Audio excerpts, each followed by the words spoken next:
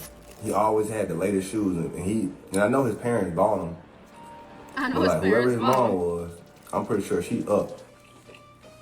She well taken care of. So what, did somebody that went to school with Carti, he basically saying like he not like that or something? He came from being well taken care of family? Like, bro had I ain't gonna be the one to be like, oh, he wasn't hood or nothing like that. But all I'm saying is he wasn't doing bad, you know what I'm saying? Like he was fresh as hell. Whoever his mom was, or dad, they had some paper. In his earliest songs, like the song 36 Villains from his 2012 mixtape Young Misfit, Carti would simply rep the south side of Atlanta without any references to a specific gang. But already back then, he was clearly well connected all over the city, making songs with other underground rappers from areas like East Atlanta, aka Zone 6. According to Carti himself, he would also get into quite a lot of trouble in Zone 6 in the early 2010s by hitting licks with his old friends like the rappers Man Savage and Fat Man Key. My mom and dad, you know what I'm saying, they ain't go to college, but they ain't have me broke, you know what I'm saying? They weren't broke, you know what I mean? I ain't these, I jumped out the port, my mom and dad's in the slugs. I was like, man, I don't want to be on here. I was in Zone 6, I'm on the 3, I'm in the 6 with Fat Man Key, Man Savage. He ain't licks, bro, like I ain't got fat, I ain't got...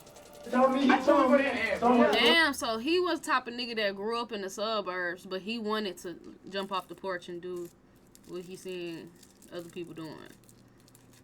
So he had an option to either, you know, he had an option. Some people, it's like they're a product of their environment. They got no choice but to jump off the porch. So he pretty much just did it because he said being from the suburbs is boring. Like, I guess living up good is boring. Shit, I guess your parents doing alright. They making some money. They make sure you in the latest shoes. I guess that's boring. Like, I guess that's boring, bro. Because, nigga, it's some people who ain't grow up like that. Nigga, I wish I had the latest Jordans. Every Jordan drop. I wish I had them. Shit, what the fuck? He want to live a lifestyle that goddamn he didn't even have to.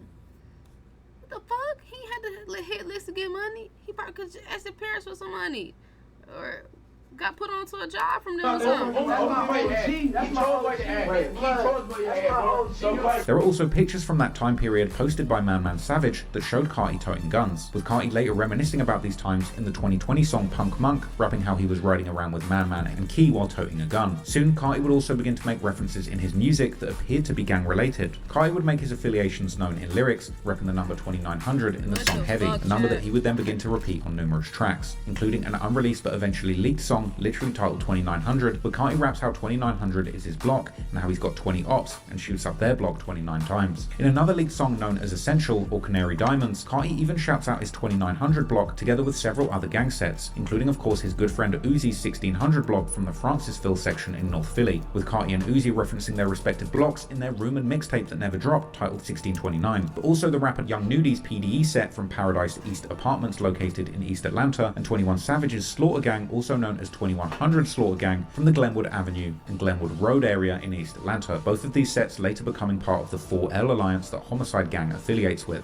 The connection between Carti and Slaughter Gang may be partly explained by Carti's alleged family connection to an older set called Black Mob from East Atlanta, who were in fact a precursor to the Slaughter Gang. However, despite Carti often repping the 2900 block in his music, there is a lot of mystery surrounding what the moniker actually means and where this supposed block is located. Some see 2900 as referring to the Highway 29, aka the Roosevelt Highway, which goes through Carti's old stomping grounds in the city of Fairburn, where his early schools like the Bear Creek Middle School and the Creekside High School are located, and where he used to live in a subdivision called the Oakley Township, according to his childhood friend. Because I remember he lived in this subdivision called Oakley Township in Fairburn. This nigga saying it all. I don't know which house he lived in. And he got a YouTube video chat. It says, look. Hold on. It says, I went to school with Playboi Carti before the fame. Nigga posted this on his YouTube channel and shit. He couldn't wait to say he knew Playboi Carti, man.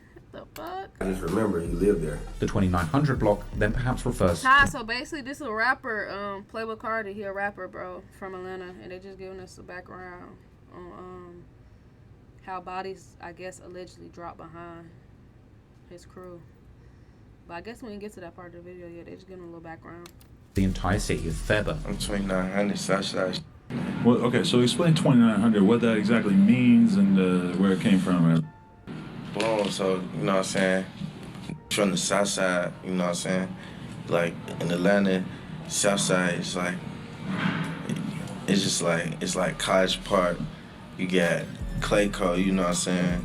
And then you got the small ones in between. Union City, Fairburn, you know what I'm saying? Flat Show, you know what I'm saying? And we just always, like, the Union City, like, I grew up around the College Park, Union City, Fairburn area, you know what I'm saying? And now we would call it 2900 because like it was like different bonds, 25, 20, you know what I'm saying?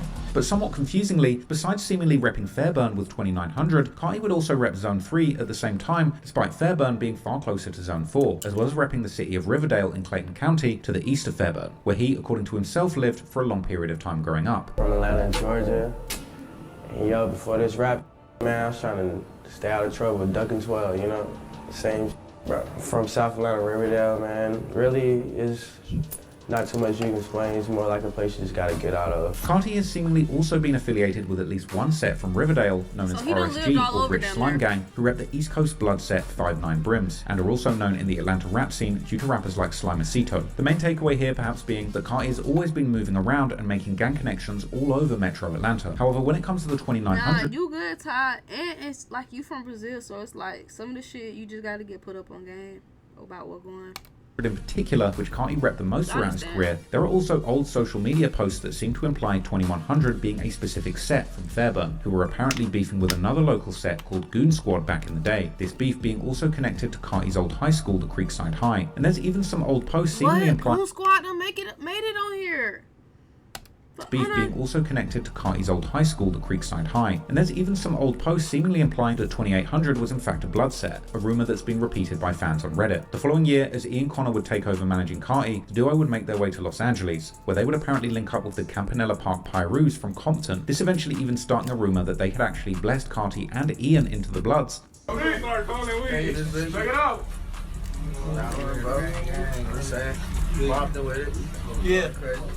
And it was around this time that Carti actually began repping the Bloods in his music on a much more regular basis. He would even start making references to specific Atlanta Blood factions, like in the 2016 song Pressure with Rich the Kid, where he then raps that he's with Slime, this perhaps being a reference to the Riverdale-based Rich Slime Gang, or Young Thug's YSL, aka Young Slime Life, going from Cleveland Avenue in Zone 3. Yet Carti would also make sure to shout out his Crip homies, showing that once again he was extremely well connected with different gangs and hoods all over America. There was even a short period of time when Carti was seemingly heavily affiliated with the late Chicago rapper Fredo Santana's Front Street 061 set whilst hanging out with him in LA. However, in one of his most well-known songs, the 2017 Lil Uzi Vert collab Woke Up Like This from his self-titled mixtape, Carti makes clear that while he's affiliated with certain gangs like the Compton Pyrus, he's denied being a gangbanger himself. But after Carti would move to New York to chase his rap dream, eventually signing with the ASAP crew, he would also make some gang-related connections there too, like meeting the rapper Jim Jones from the legendary rap collective The Diplomats or Dipset. He's also the rapper to start using the moniker Vamp Life or Vampire Life, with Carti then commonly using the vamp term throughout his Whole Lotta Red era, as well as more recently starting his own crew or movement called YVL or Young Vamp Life. However, around the same time when Carti was building his rap career in New York with the ASAP mob, he would also spend time in Atlanta recording music, his time there eventually leading him to meet a rapper called Lil One, through Lil One's girlfriend, a rapper known as Red Cold Hearted. But we ended up meeting Playboi Carti through my girl, so he was already like from 2016, like we've been rocking with each other since like 2015, me and her, so he been around us since like 2016. But Lil One wasn't just any random rapper, as his dad, or at least stepdad according to some Redditors, is none other than the Duct Tape Entertainment CEO, Big Bank, which is why Carti can be seen in some pictures wearing DTE merch and hanging with members of DTE, including Big Bank himself. Being part of the young DTE generation, Lil One is also affiliated with the 800 set and Homicide. I ain't never know that was his stepdad. Gang, as he makes clear in his underrated 2019 banger titled 800, as well as another song called Homicide dropped in 2021 with none other than Carti himself. Other 800 Homicide Gang members that Carti would become close with during this period are people like Big Sosa, who Carti would spend perhaps the most time with, the two doing everything together, from playing basketball and shooting dice to attending baseball games and hanging out in the hood. There's also the rapper Problem Child 5, who some Redditors claim to have been the one who actually stamped Carti into the gang, although this would have perhaps been more likely done by Lil One and Big Bank. Carti would also hang out with members like another rapper called R5 and a young'un called Lil Demon, who Carti would shout out in his 2020 song Stop Breathing. These lyrics also mentioning the rapper Bino, who is one half of a rapper duo together with another Homicide member called Michi, who Carti would eventually sign to his Opium record label under the group name Homicide Gang, in the process turning these hard-nosed gangsters into nocturnal vamp lifers surviving on a diet of lean, blood, and the latest Rick Owens fits, just like the King Vamp himself. Many have considered the relationship between Carti and the Homicide Gang, or 800, to be more like a symbiotic business relationship, where Carti benefits from these gangs bringing him street credibility that he formerly lacked. DG wasn't even out when they made them VHS. There's some different kind of bills out there. I got some of them at the house too. Meanwhile, the Homicide Gang and 800 obviously benefit greatly from all the attention Carti can bring to their numerous rappers. Not to mention guys like Michi and Bino getting officially signed to Carti's Opium label and no doubt getting a bag for themselves. However, others seem to think that Carti is basically getting friendly extorted by these gangs who use him for clout while supposedly giving him protection, but arguably not having any real love for him as a person. But whatever the truth is, becoming part of a notorious gang in Atlanta does not... Damn, so they don't love him as a... He told me I love him as a person, but it's a fair exchange though, shit. He get him clout, they give him safety. Shit, is what it is. Come without its own hardships, and in recent years, Carti has certainly become familiar with the dark side of the streets. As mentioned, Homicide 800 used to be close with the Henchman Gang, and there's numerous photos and videos showing their members together, with Henchman members like Ola Runt making appearances in the music videos for rappers like Lil One. While in the August 2019 music video for Ola Runt's early hit song Feel Like Goo Wop, he can be seen together with Big Bank and Lil One, while actually supporting an 800 shirt himself. Ola was seemingly cool with Carti himself around this time too, shouting him out on his social media. During a November 2019 Hood Rich radio interview, Big Bank would even shout out Ola as the #1 up-and-coming rapper to look out for in Atlanta. Some of the rappers, maybe outside of your crew in Atlanta that you would want the world to pay attention to that you think might be next to represent the city? Most definitely Ola Runt. Okay. He got my neighborhood. Going hard, yeah. Ola, he going nuts right now. However, soon after, things between Ola and Big Bank would deteriorate quickly, with rumors later circulating that Is Ola locked up right now?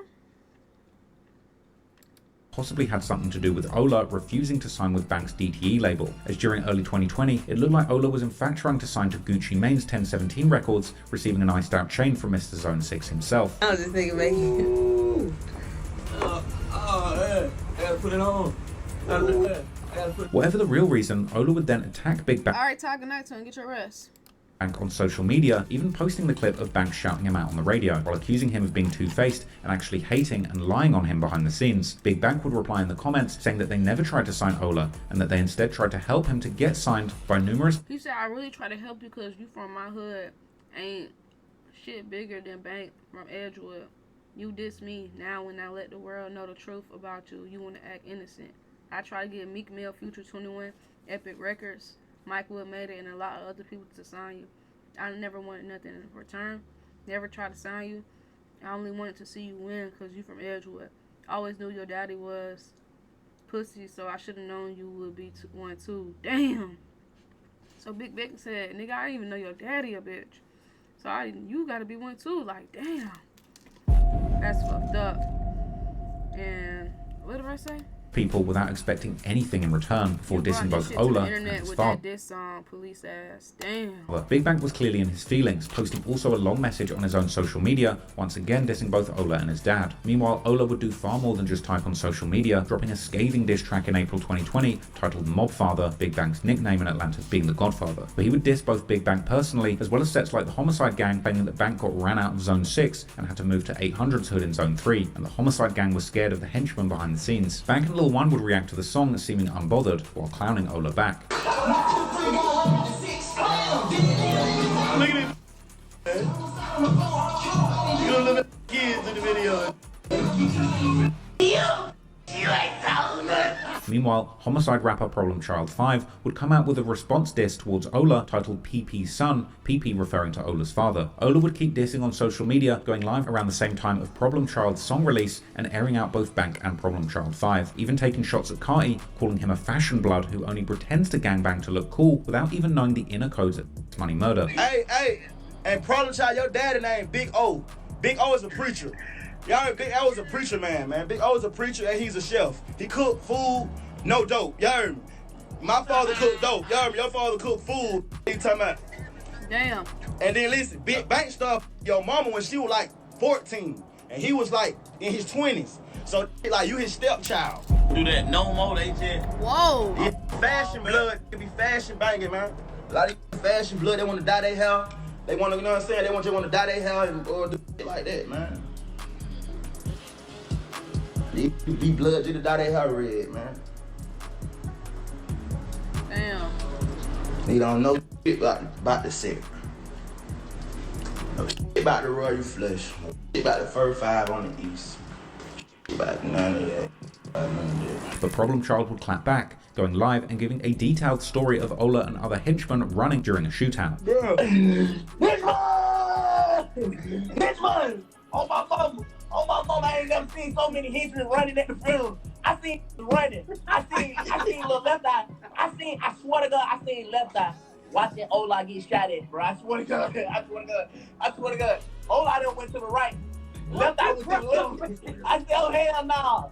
I'm following my brother. Hey. I'm following my dog. Hey. That's my left eye to my, he didn't see that. He was looking to the right. But while the Kyle was going twin, and it's cause I be streaming through the night, and then by the time, stream throughout the whole night, and it's in the morning I end stream, I be sleeping. So it's good you finally caught one. beef was getting heated, Ola had some completely other problems to deal with, as he would get arrested at the famous Lenox Mall in Atlanta, with somebody filming the arrest while Ola would speak to the camera, calling Big Bank a snitch. Man, Big Bank is police too, man. Make sure you call that, man. Tell these folks Big Bank a rat, man. All these niggas telling on me, man. All y'all rats, man. My name I should know, man. All y'all rats. And Ola's problems with law enforcement wouldn't end there, because already the following month, in June, he would be in trouble once again, this time crashing out in style, going live on Instagram while in the middle of a high-speed chase with the police in Monroe County. The Monroe County sheriff would later give an update. I think he recorded or he was on live. Which one he said? Following month, in June, he would be in trouble once again, this time crashing out in style, going live on Instagram while in the middle of a high-speed chase. Yeah, he was on a high speed, bruh. With the police in Monroe County. The Monroe County sheriff would later give an update, saying that they had caught Ola hiding in the woods after the chase, whilst also posting a picture of him in handcuffs. Unfortunately, things were about to get even worse for the Homicide gang, because later that month on the 28th of June, whilst Homicide and 800 members were hanging out at their usual location in the 800 block, something would go very wrong, and Carti's perhaps closest friend from the gang, Big Sosa, would end up being shot in the head around 10 p.m. that night. He would later pass away in the hospital, and Sosa's death would be a major shock for his set, with the rapper R5 even putting out a project titled Everything for Sosa. And Sosa's death would of course affect Carti, who would change his Twitter name to RIP Sosa, and would later give a heartfelt tribute to him during his 2021 Lollapalooza set, whilst also telling the audience that he was living a double life, and that when he wasn't rocking out shows as a rap superstar, he was, quote, in the streets for real. You know, I lost my brother recently. His name was Sosa, and I really loved him so much, and yeah, I just, you know what I'm saying, we could talk about this another day. I just gotta understand, like, I mean, you know what I'm saying, I got two different lives, and when I'm not being king, pimp, and not this other, I'm in the streets for real. So let's do it. This speech leading to the performance of the song Die For Guy, where Carti raps how he's ready to die for his friends. Later in an interview with the Marvin magazine, Carti would explain how the latest song, Stop Breathing, is actually another side of him that he doesn't even want his fans to see, seemingly implying that the song's aggressive message, where Carti screamed how all he's been able to think about after the death of Sosa is homicide, is too raw a look into his mind, which was seemingly being haunted by thoughts of violence and revenge. Lil One would reveal during his October 2024 interview with Dirty Glove Bastard Media how the song Homicide by him and Carti was another tribute for Sosa. It's like, all the going on Sosa pad, he called me like, bro, we gotta do one for Sosa. You know what I'm saying? Like, we got to. Problem Child, who would claim to have been at the scene shortly before the incident that claimed Sosa's life, would also write a heartfelt message to him, saying how he was blaming himself for what happened for leaving Sosa on the scene without him. It's still not clear what exactly happened that led up to Sosa's death in his home turf, but there have been some wild rumours, some of them actually blaming Problem Child for allegedly backdooring Sosa and getting him killed. These rumours would get further amped up when Problem Child would first get booked in September 2020 for numerous very serious charges, before getting released in June 2021 and then getting booked again in September, this time having an insane rap sheet that listed 4 felony murders, with one of these murder charges being the murder of Sosa, according to some Reddit sleuths. However, others have pointed out that the offense date for all of his crimes is listed as the 1st of October 2019. Now I think about it, Trap, how the hell you know about Sosa, R5? Well, I know he know about R5, but how the hell you know about Sosa too? Like, damn, I know you're a Playboi Carti fan, but nigga, you deep in. Obviously rule out Sosa being one of the victims, although it seems equally unlikely that he in fact committed 4 murders during one day. But whatever happened, the henchmen will rejoice in Sosa's death like they had been the ones sliding, and they would go on a dissing rampage, with rappers like 24 Left Eye and Ola Runt leading the charge and dropping numerous lyrics referencing the murder of Sosa and claiming to be smoking him. But unfortunately for Ola Runt, he wouldn't be rejoicing for too long, because in late 2020, he was snatched up by the FBI as part of their infamous Operation Phoenix, which targeted some of the worst violent offenders in the city. The same operation famously... I know you heard about the Left Eye song, Baby Drill. Did this song he made on him? I know you a big Carti fan, but I didn't know you knew about like his partners and shit too. Like that's tough, bro. That's tough. But yeah, he even rapped about it. Now I think about it, like he just said it on stage too, and he even rapped about like Sosa, like his partner dying and shit. So you could hear it in the music, then you probably like leading to the arrest of none other than Lil Woody, the infamous informant from the YSL RICO trial. As a result of this leads to Operation Phoenix, which targeted some of the worst violent offenders in the city, the same operation famously leading to the arrest of none other than Lil Woody, the infamous informant from the YSL RICO trial. As a result of this arrest, Ola would be out the streets for some time, but meanwhile, Carti was preparing to drop his second studio album, Whole Lotta Red, which he had been teasing and promising at this point for literally years. But this album would turn out to be nothing like Carti's previous work that he had become known for, like the self-titled mixtape and the debut album Die Lit, where he would mostly rap about girls, designer clothes and drugs on top of chill and floaty beats by producers like Pierre Bourne. This album would for the first time reveal to the world the real Carti, who was seemingly deeper in Atlanta gang politics than anyone could possibly imagine. Like, don't he be dressed like a vampire? You see the little shadow shit under his eye? Like, that's some vampire shit. Like, what the fuck? After Carti's 2018 album Die Lit went down as one of the most glazed trap albums in rap history, fans got on their knees and pleaded for Carti to drop again. After Carti dropped 2 projects back to back in 2017 and 2018, many people thought he would be coming back in 2019, but they forgot this is a man who loves to tease albums and never drop them. Despite making 2 classics, Carti would indulge in a legendary game of cat and mouse with his fans, edging them on for an excruciating 859 days, characterized by over 2 years of cryptic tweets, leaked snippets, and mostly silence from Carti. This would turn posts on Carti's... I'm just saying he looked like a vampire. He called himself King Vamp. So it don't matter. I said vape. He called himself King Vamp. So he's basically saying he's a vampire. Water's upstairs. It's in the fridge. He called himself a vampire. Feel me? King Vamp, vampire, same shit. They ain't talking about him. Subreddit from fan posts into group therapy sessions. The hype all began in July 2018. Carti is a goat. Just 2 months after Die Lit dropped, when Carti teased a snippet called Cancun, and in it, he rubbed cash on his bare stomach whilst rapping My Stummy Hurt, which would become an instant meme. By August, Carti finally gave his next project a name, Whole Lotta Red, his title being a nod to his... I ain't never seen that meme, My Stummy Hurt, like what? If he paint his nails, I can too. Fuck it, if you want to paint your nails because of Playboi Carti, we'll do it then. What? Look what somebody just followed with that name. Are you fucking serious? Stop trolling, mother suckers. And I know that's Alan. Alan, get your Brazilian ass on. Oh my gosh, you fucker.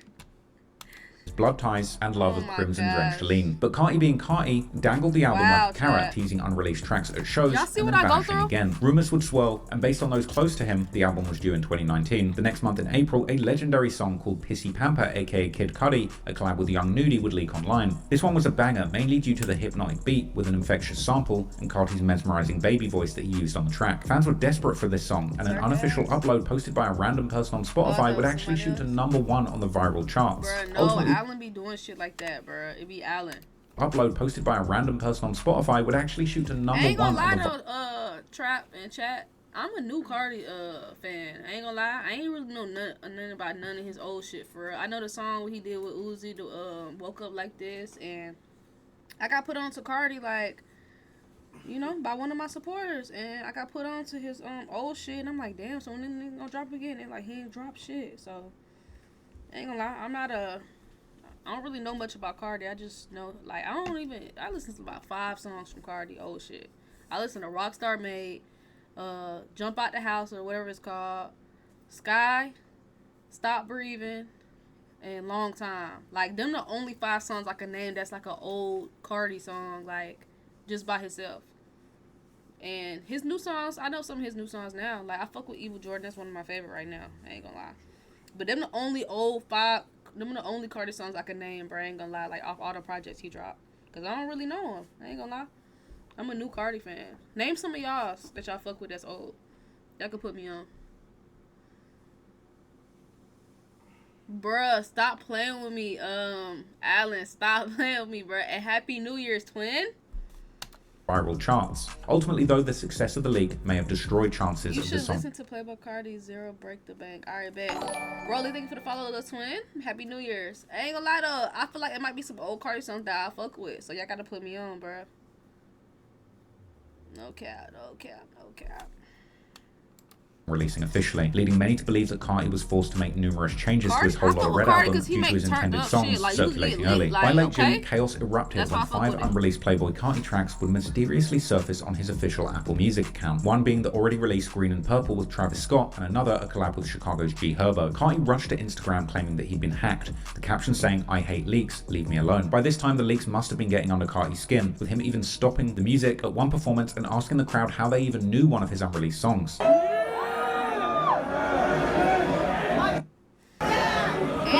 Songs always get leaked, bruh. And I hate listening to leaks. Listen to Hellcat. I don't have one of them, bro. Unknown tracks, but was genuinely pissed off to find out on stage that the fans had already gotten hold of this song. These leaks weren't just early chances to hear songs, they were spoilers for this album that Carti was still working so hard on. Desperate to regain control, Carti took to the stage in Milwaukee that July to announce a featureless album release. I'm trying to drop my 60 days.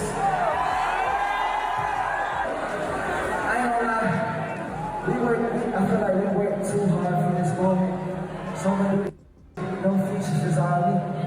Fans marked calendars for a release date in the next 60 days. However, by September, the leaks had multiplied and patience evaporated, with fans pleading for Carti to drop before this whole album leaks. In October, Carti reignited hope with cryptic Instagram posts, fit pics of him in red pants, and a caption reading, "Him, heart, red incoming." A caption that some fans would interpret as Carti announcing the drop of his album in less than 3 days, followed by less than 48 hours locked in. But instead of the album, fans just got a photo of Carti in purple devil horns captioned, "I just made 10 vibes." The 48 hours apparently referring to a marathon recording session, not a release, and the reaction was brutal. Fans dubbed the album Whole Lotta Cap and took to Twitter to vent their disappointment. And as October came and went, Carti didn't drop music, letting fans down once again. Moving into 2020... Was he going through something, chat? Why he didn't drop no music? Why it took him 4 years to drop? Like, was he having baby mama drama or something? Like, 4 years? And they still love him? I would have said, fuck him, bro. He got me fucked up. It's one of my favorite artists, and it's taking the nigga 4 years to drop. I would have said, fuck you, man. But then when he dropped, I still, come back for his love. But that shit would have pissed me off, ain't gonna lie, as a fan. Carti resurfaced in headlines for darker reasons. That's way too far to try to orange farm or goddamn be mysterious. That's just too fucking far, for real. After he was arrested on drug and gun charges in Clayton. As October came and went, Carti didn't drop music, letting fans down once again. Moving into 2020, Carti resurfaced in headlines for darker reasons after he was arrested on drug and gun charges in Clayton County, Georgia, an incident that Blackie Speaks reported on, explaining that Carti was apparently found with 12 bags of smoke, 3 guns, Xanax, codeine, and oxycodone. Playboi Carti was riding around in his Lambo and then got pulled over by the cops for having an expired tag. The cops decided to search the car and found a couple things. Now, they found 3 guns, 12 bags of marijuana, Xanax, codeine, and oxy pills. With the photos released by the news showcasing the guns and drugs that they were driving around with in a Lambo sporting an expired license plate. Carti, talking about that's just Carti, you will never know him. Well, okay, I guess. Fuck, like, goddamn. Close friend and associate BbyLon Tucker were arrested and taken to Clayton County Jail. Carti walked free with minor charges, while Tucker, also later known as Opium Baby, shouldered felony counts, with the general understanding online being that BbyLon Tucker actually took these charges on Carti's behalf. He would spend some time in jail taking a plea deal and later posting an IG story of an iced out Rolex and boasting to have just whooped the DEA in court and gotten out of jail. And seemingly as a reward for his loyalty, he's now currently listed as the co-founder and a creative at Carti's Opium Records. Anyway, a few weeks after Carti's arrest and release, a social media post shifted attention from his arrest. It was an image of Carti in a dark room, while the parental advisory sticker confused many into thinking that this was indeed an album cover. But instead, Carti broke his almost 2-year official solo release silence. And for the people who really know Carti, if the dude who doing this video say something cap, like that that's not true, let me know too, bro. Because I don't really know much about Carti, so... With a new song called Net, considered an evolution to his high-pitched baby voice flow, with Complex calling the song barely understandable from a lyrical perspective. However, Meh performed well and debuted at number 35 on the charts, but the real news for fans was Carti cryptically tweeting Monday, then ghosted. Monday passed. Nah, you gotta think about it. He took the charges for him. Shit, next thing you know, he the co-founder of his goddamn record label. Now the nigga getting paid. Shit, would you do that for your mans? If you knew the outcome, like shit, you're gonna get rewarded good for taking a drug charge. What was the drug charge again? Like, was it something crazy? And how much time did he do?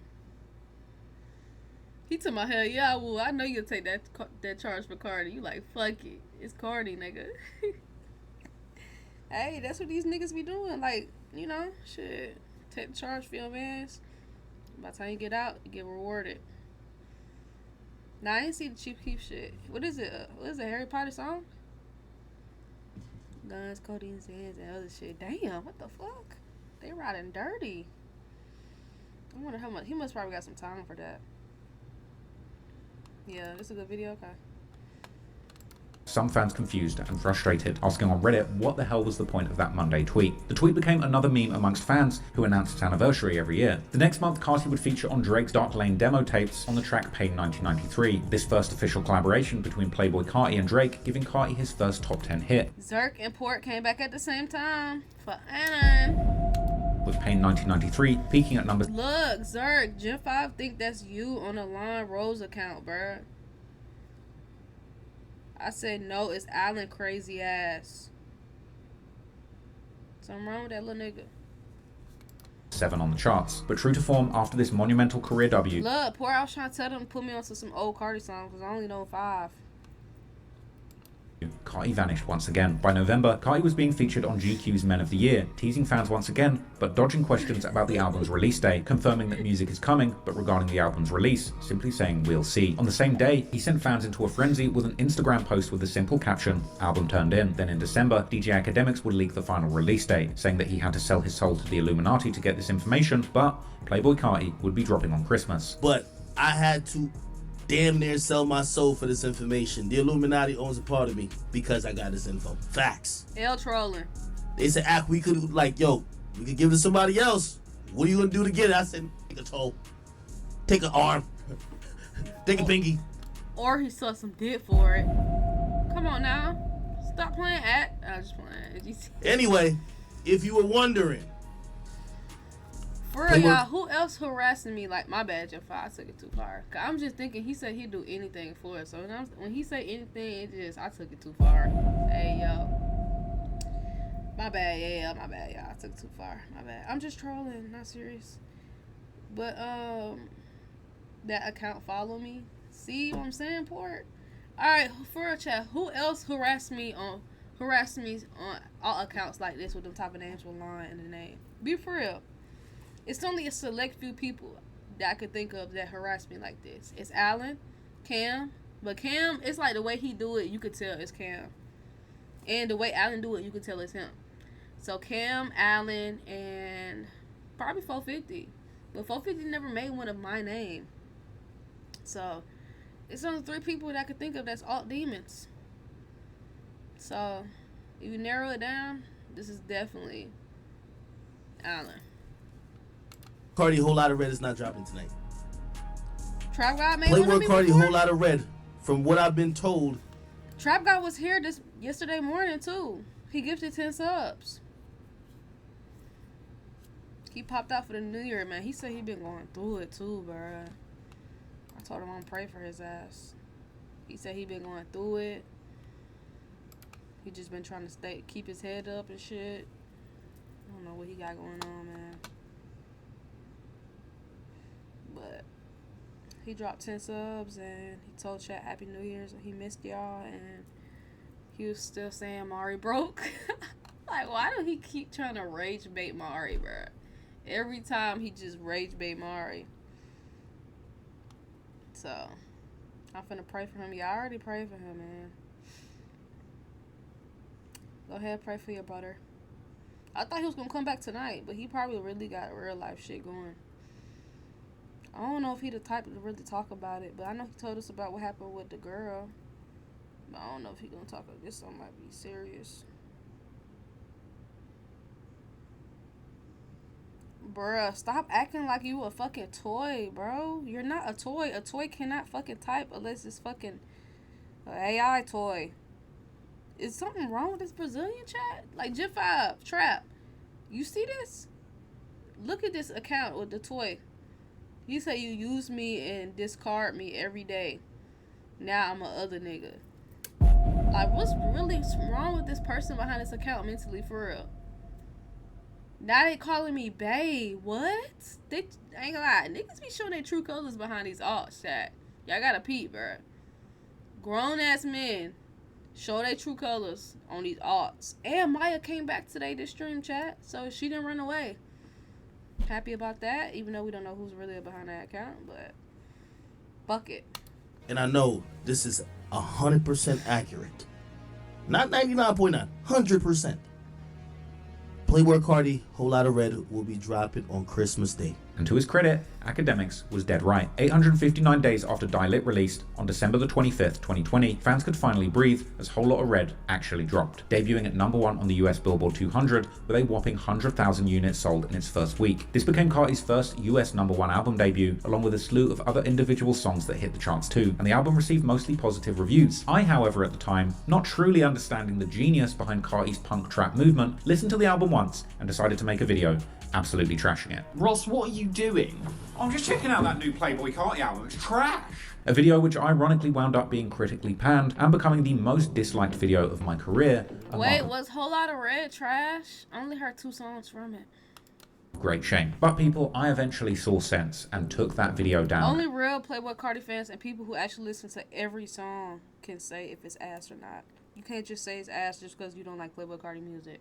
And actually gave Whole Lotta Red another chance. I listened to it several times during a very long trip, and at that point I finally got it. I could understand the sonic genius behind Carti's music, the punk rock trap mashup that created a truly unique experience. At the time, I was looking for lyricism, a real story, and good songwriting. I was looking in the wrong place, because Carti's music doesn't provide any of those things. It's all about the vibes, the aura, the repeatability, and the energy that these songs give you when you throw them on. It took me a few years to wake up to Carti's genius, but at the time, most other people with a little sense could see the greatness for what it was. Whole Lotta Red went on to be included in many year-end lists, but interestingly, the project also included more than anthems to mosh to. In fact, anyone listening and following the politics of the Atlanta streets could see that this was Carti's most lyrically deep album yet. At the time, many of these lyrics completely went over my head because I didn't know the extent of Carti's street ties, and I'd assumed his fashionable artistic persona didn't hit any form of street credentials. But how wrong I was. Because from the jump, Carti draws lines in the cement. Rockstar Made opens up with a venomous warning to rivals shouting out Homicide Gang and their hood shouting out Backstreet. On track 3, Stop Breathing, the most infamous song of the album, the entire song is an ode to Carti's gang members, as well as a brutal diss track aimed at then incarcerated ATL rapper Ola Runt and his henchman gang. Carti grieves his fallen friend and Homicide member Big Sosa, vowing revenge, and he then name drops jailed allies like Lil Tip, Migo Bliff, and members of the Homicide gang, saying that he was outside sliding on the henchman. He would also shout out his blood affiliations and his affiliation with the Fives, before dropping a shocking lyric that he had apparently had Ola Runt stabbed in prison, allegedly by Migo Bliff. On track 4, called Bino, Carti doubles down. The song named after his alleged triggerman, the track is a red flag rallying cry, letting his ops know that they're upping the score. He would also shout out Homicide member Bino, saying that Bino is known for going crazy. Even track 15, Punk Monk, would reference the times that Carti was riding around with a gun looking to rob people with Key and Man Man Savage, whilst hinting at betrayal from his own shooter Lil TJ. On the track On That Time, no metaphors, no wordplay, Carti straight up swears on his son's life that he will leave his rivals in the ground. So to the suburban kids rocking out to Whole Lotta Red,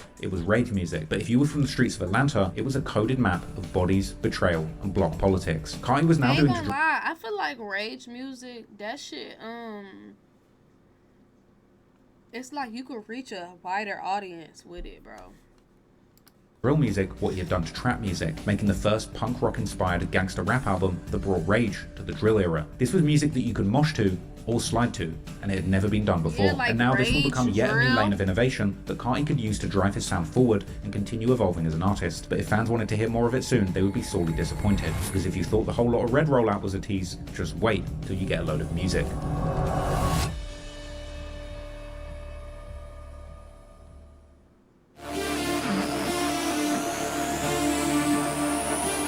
Since Playboi Carti's groundbreaking album Whole Lotta Red released in 2020, rabid fans have been begging for him to drop more music. He would spend the better part of 5 years teasing and edging his rabid fans, all while attempting to shun the spotlight. He would tease a follow-up album as early as March 2021, claiming in an IG post, "We not done." That post was followed by radio silence for about 2 months until Carti popped out once again, making a rare guest appearance, appearing on the highly anticipated lead single on Trippie Redd's 5th studio album, Trip at Night, with their song Mr. Rage. The music video was released 3 weeks later, and fans were stunned that Trippie was able to get Carti out his house for once. A couple months later, Carti would reveal that the next album he was dropping would be titled Narcissist, and suggested that it would be coming as soon as September the 13th, 2021. It did not drop. The day that Carti announced Narcissist would actually end up being a dark day for him, as his friend, fellow homicide affiliate, the rapper R5, would pass away. R5's cause of death wouldn't immediately be released, but Problem Child would soon post an incredibly emotional message that R5 had apparently... Somebody sold me a fake pill to win a GTA. I've been tripping. I see it. I can't stop crying. Can't stop seeing doubts. But I know I done a lot of wrong, but I'm a good nigga. I don't mean it, twin. Everybody hate me now, twin. Damn. I keep tweaking out, and folks who with me, duty, I know surround me. I can't take pills. Shit bad for my head. I'm going to rehab tomorrow and be there for like a month. Coming back on. Damn, R5. I was depressed going through it. He sent him before his passing, telling how he had been sold fake pills and his mental health appeared to be in a very dark place, telling how he couldn't stop crying and seeing death, but in the end, promising that he was going to check into a rehab facility. Unfortunately, it would appear that R5 would instead choose another way. Problem Child appeared truly heartbroken, posting how he felt that this was God's payback for all the dirt that he had done in the streets. Carti would pay respects to R5 on social media too. Meanwhile, henchmen were once again celebrating and dissing their dead rival. The crazy, I was dropping like flies. What going on? But meanwhile, Carti would keep himself busy on the music side, and about a week after R5's death, he would make 2 appearances on Kanye West's album Donda, Off the Grid, that paired Carti up with Fabio Foreign, as well as the track Junior, which also featured a part 2, considered the remix of the track extending Carti's verse and adding Ty Dolla $ign. Ye would later say that Carti is his favourite artist, and these rare appearances allowed him to keep his name at the top of the rap game while still maintaining his aura. After this, Carti went quiet for several months, only popping out in April 2022 to give a rare interview to XXL magazine where he revealed the new album would actually be called Music, not Narcissist. But that announcement was once again followed by pretty much radio silence until the end of the year. That is until December the 25th, 2022, on the 2nd anniversary of the release of Whole Lotta Red, Carti would tease his new album again, posting a pretty thoughtless cover up to IG, and tweeting saying that he loved his supporters and that it was time to tease these fans once again, and ultimately delivering nothing. A couple months later, the edging continued, when Atlanta DJ Swamp Izzo would claim in an interview that Carti is done recording a full-length LP, as well as teasing a collaborative album with NBA YoungBoy. Swamp Izzo, NBA YoungBoy's next. It's gonna be hard. Let me give you a world premiere right now. We know how to drop this. We know how to put this out. Swamp Izzo, Playboi Carti album is done.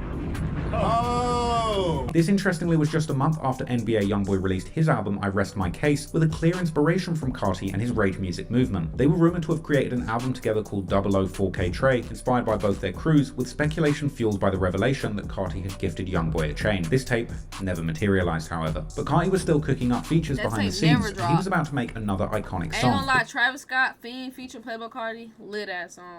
The July 28, 2023 track, Fiend, brought Travis Scott and Playboi Carti back together again. Dropping as part of Scott's 4th full-length studio album, Utopia, the track became a mosh pit anthem, with Travis starting a trend of performing this track over and over again at concerts, looping the track on stage 10, 12, and repeat. Wrong person! Get that off!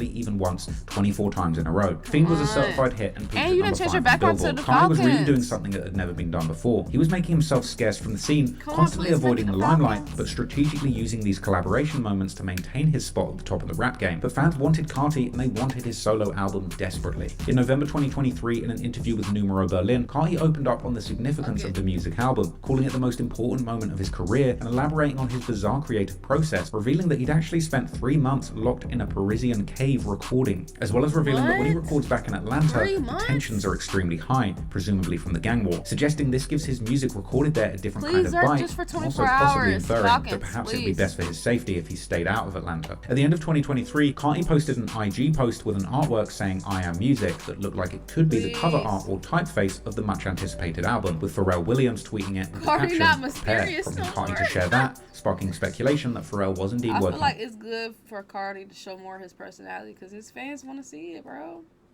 Hey, Jen, Happy New Year, twin. 10 push-ups. All right, fuck.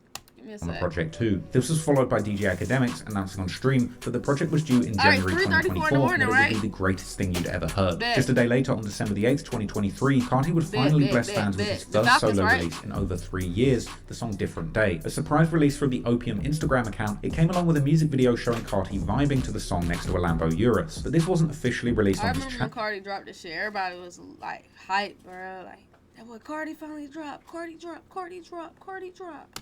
Channels or streaming platforms, committing to the underground approach that was kept trending, chat, ain't gonna lie. Kept his music buzzing amongst core fans, with Carti basically doing everything he could to intentionally keep his music and persona out of the mainstream conversation. A few days later, Carti would surprise fans once again with a... Bro, he could play Fortnite with his supporters, bro. Ain't nothing wrong with it. Feel me? Just trying to show love. Kanye West produced track called 2024, as well as a music video that was bound to blow up, depicting Carti smoking cigarettes at the gas station. Over the following weeks, the usually reserved Carti would flood the internet with music. His next song, Hood by Air, featuring Carti in a warehouse surrounded by goons and his label mates. And the title for Hood by Air was stylized by incorporating 2 zeros rather than the letter O, as a reference to his Opium label, something he'd continue to do on subsequent releases. The following month, Backrooms dropped, being Carti's 4th pre-release single to his upcoming album and the 4th official collaboration between Carti and Travis Scott. And it came with another lo-fi music video that showed Carti roaming around what I assume is the Opium label offices on and off. What fit is this though, bruh? I was confused. I remember when this shit dropped, I was like, what the hell is this fit? Like, it's like a dress? Or... on a working day. That track would be followed by a legendary one, Evil Jordan, the title being a reference to his birth name and the evil demonic persona that he's cultivated over the years. Evil Jordan came along with another lo-fi that had a funny moment where he flexes a G-Wagon spare wheel cover in his kitchen. Carti was finally blessing his fans with the music they'd been begging for, and for a moment it looked like he would finally be opening up and doing some press, as rap fans would be sent into a frenzy when it was announced that in February Carti would be appearing on Aiden Ross's Kick livestream. Aiden reportedly had agreed to pay Carti $2 million to appear on the stream, with Carti turning up in what looked like a gimp mask and saying very... Aiden is rich as fuck. He paid a nigga $2 million, bro. Like, that shit tough. What you mean? I just said it looked like a dress. It's alright though, like, you know. But Geek, Happy New Year's, twin. Oh yeah, Asian. By the way, when we did the For Real Viewers Choice Awards last night, you won VIP of the year. Congrats. Chat, did Asian win another award I can't think about? I can't think right now. I know he for sure won VIP of the year. I don't remember what other one it was. But he for sure won Best VIP. So congratulations, Agent. Everybody voted you. You feel me? It was viewer's choice. So, you know, everybody voted you and nominated you as VIP of the year. Congrats, twin. Leaving after just over 5 minutes. Aiden would seemingly pay Carti part of his fee in cash during the stream, and after receiving the bag, he didn't hang around for long. While he was there, Carti would tease his music album, saying that it was coming in 2024, before leaving abruptly. And after his abrupt exit, and very annoyed Aiden Ross would actually call to cancel the private jet that was booked for Carti to say that he was taking it for himself. Carti's antics were arguably the perfect publicity stunt to match his mysterious and abrasive. What that 20? Get these! Let's go! VIP of the year! Asian, I can't remember if you won Best Gifter of the Year either, bro. I can't remember if you won, but I know for sure you won VIP of the Year. W Asian with the 20 gifting! Fuck, see my push-up.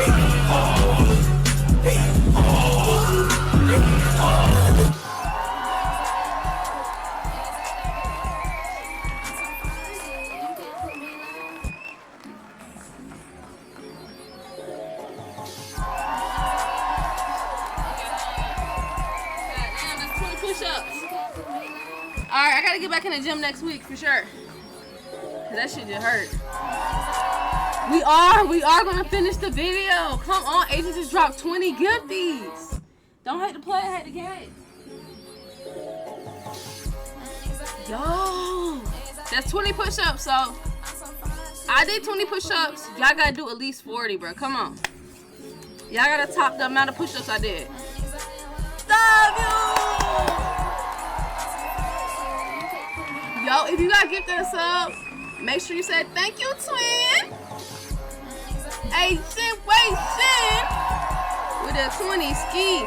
Yo, Allen all account got gifted. Yo. That was 20. What? I'm gonna leave that to you. Bro, I did do 20. Facts. Yo. Everybody in the chat should have what's up. W Asian. Chill. The video almost over, Dad. I got you. Persona, but ultimately, Carti's antics were arguably the perfect publicity stunt to match his mysterious and abrasive persona. But ultimately, music still came first, and he wasn't taking his eyes off the high-profile feature game that he'd already been dominating. Later in February, he would have more back-to-back bangers with Ye as part of him and Ty Dolla $ign's Vultures project, appearing on the track F-Some, which went number 23 on the charts, but that was just an hors d'oeuvre for the main event. The hit track Carnival, which also featured Rich the Kid, and came with a visualizer that was likely the result of asking ChatGPT what a rap video would look like if the Germans won World War II. The track would be a hit, peaking at number 1 on the Billboard Hot 100 and giving Carti his first. I ain't gonna lie, chat.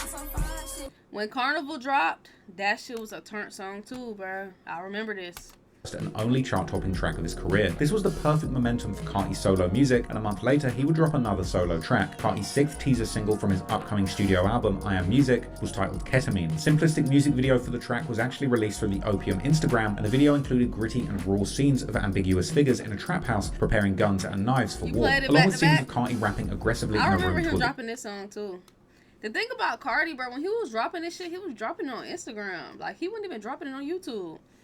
But boy, I ain't used to care. I ain't gonna lie, because I used to do reactions to it and I used to post it on YouTube. So it's like, if he not posting it and dropping it as like an official drop, they can't copyright me for it. Feel me? So I ain't gonna lie, that was a good time when Carti was dropping all them damn songs on Instagram. I was happy, bro. No cap.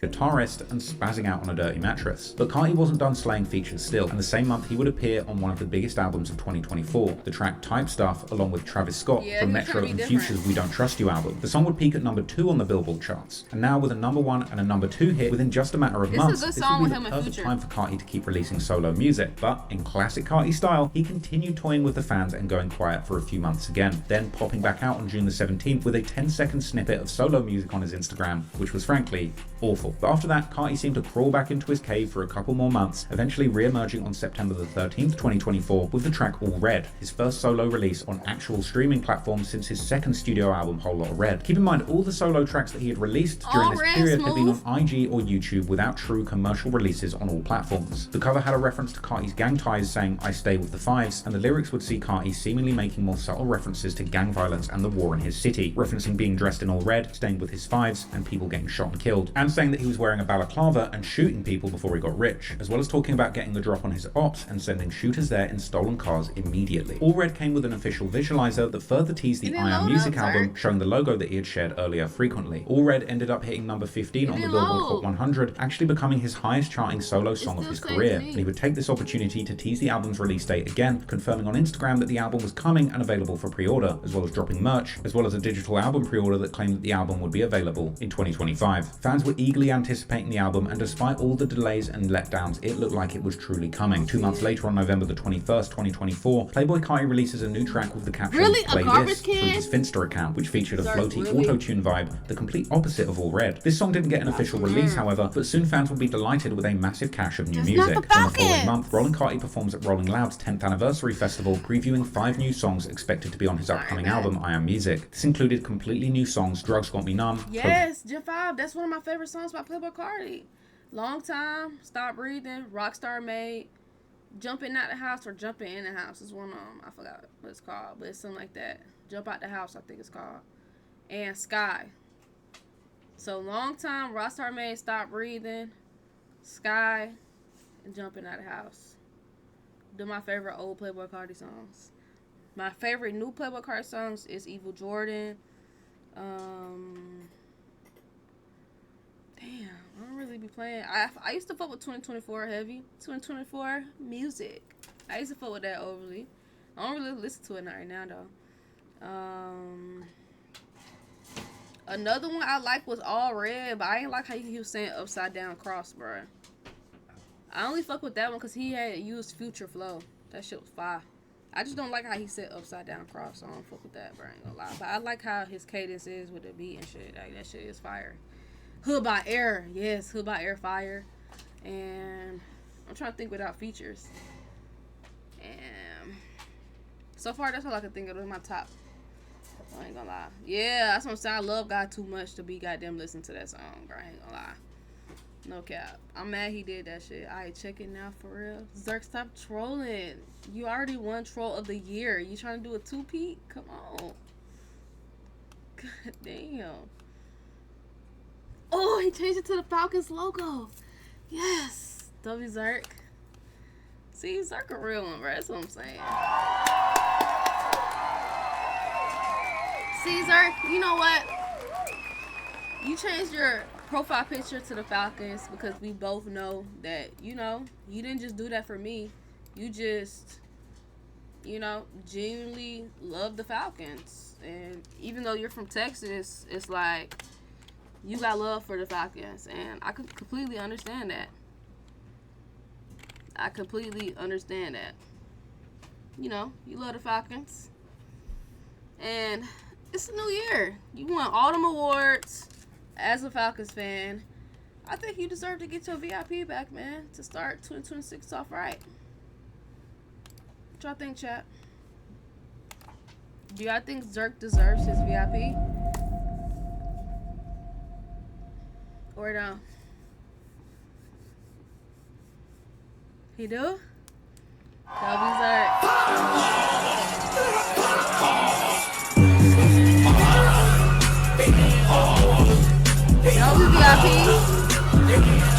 I'm actually surprised that you got 2 votes on VIP of the year. I mean, 2 nominations. Because who the hell voted? Because you know damn well he was a bad VIP last year. But it's okay. We can put last year in the past and we focus on the new year. New year, new beginnings. Can't hold the past against somebody, man. So, go give him another chance this year. Out of all the chances he already got last year. So, Chad, this is the very first chance out of many chances that you never know that Zerk will get. So, we all gonna see how this go. Yeah, like 10 times for sure. But this is one of the first chances right here, okay? You know? Pain Knows, Walk, and Lie. These new tracks were great news for Carti fans, but perhaps Yeah, I slightly... ain't heard none of these songs right here by Carti. Walkstar, thank you for the follow, Little Twin.